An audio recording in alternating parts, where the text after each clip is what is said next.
अब तक आपने ए एन द को काफ़ी समझ लिया, क्योंकि पिछले वीडियो में आपने ए एन और द पर जो बात किया गया था आपने उन्हें देखा है, उन्हें सुना है। तो यहाँ पर कुछ और पॉइंट्स हैं जो आप नोट करके रखिए और आप जानते होंगे और नहीं जानते सीख लें।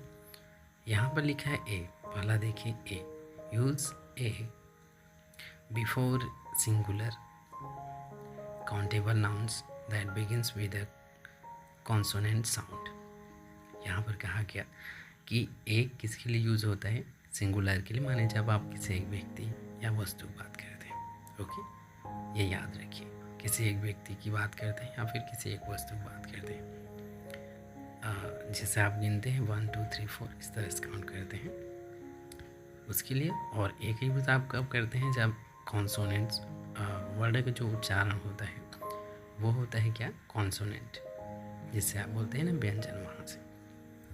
जैसा कि यहाँ पर आप एग्जाम्पल्स में देख सकते हैं, a book, a car, a dog, a house, a teacher. Okay, इसी तरह से एन का भी यूज़ आप करते हैं। एक बार देखिए, use an before singular countable nouns that begin with a vowel sound. माने इसका भी यूज़ जब आप किसी एक व्यक्ति या वस्तु बात करते हैं तब आप एन की यूज़ करते हैं, पर जब इसका उच्चारण क्या होता है, स्वर होता है, स्वर से शुरुआत होती है, वॉवल से।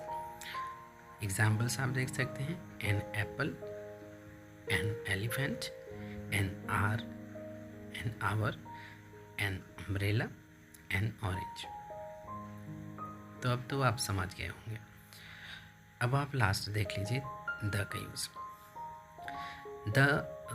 Use the before singular and plural nouns to refer to something specific or something mentioned before।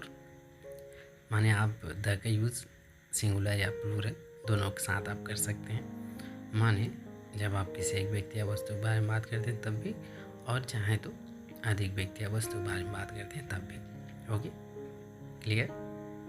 अब देखिए, पर इसका यूज़ आप किसी स्पेसिफिक, माने किसी खास व्यक्ति या फिर वस्तु के बारे में बात करेंगे या फिर जिसका जिक्र पहले हो चुका है उसके विषय में, तब आप द का यूज़ करते हैं।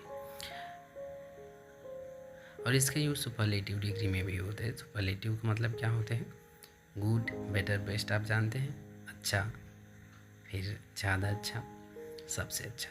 तो जो सबसे अच्छा होता है बेस्ट, तो आप बोलते हैं द बेस्ट। तो इस तरह से सुपरलेटिव डिग्री में भी द का यूज़ किया जाता है। जैसे टॉल का मतलब होता है लंबा, यहाँ पर देख सकते हैं टॉल, फिर टॉलर ज़्यादा लंबा, सबसे लंबा, टॉलेस्ट, उसके पहले आप लिखेंगे द टॉलेस्ट।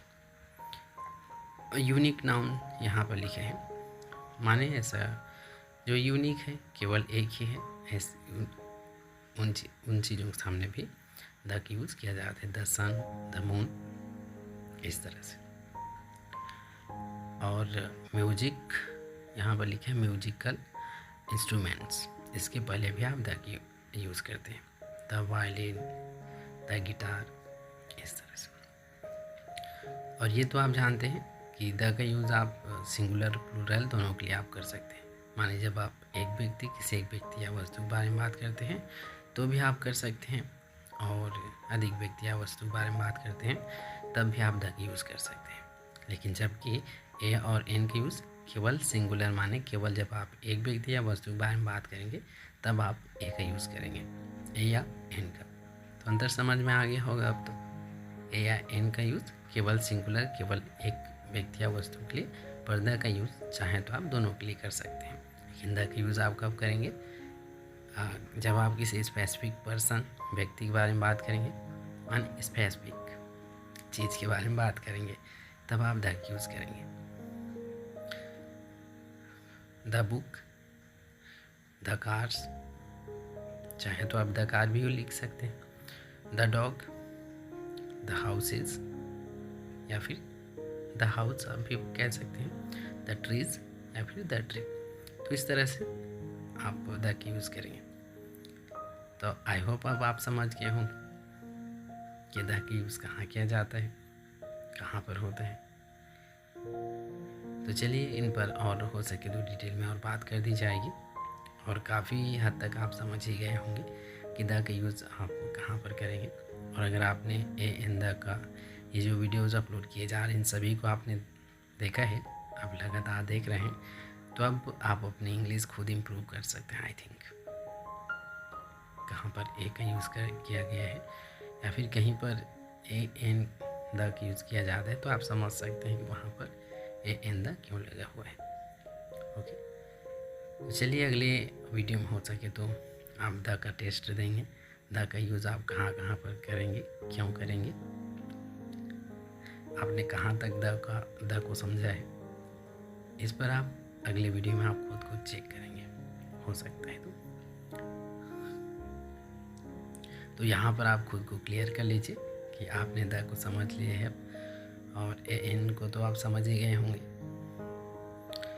तो चलिए ठीक है, अभी के लिए बस इतना ही, मिलते हैं अगली वीडियो में, तब तक अपना ख्याल जरूर रखिए and keep watching every video to improve your English and one day you will also be able to understand English, speak English. So keep watching continuously. Thank you.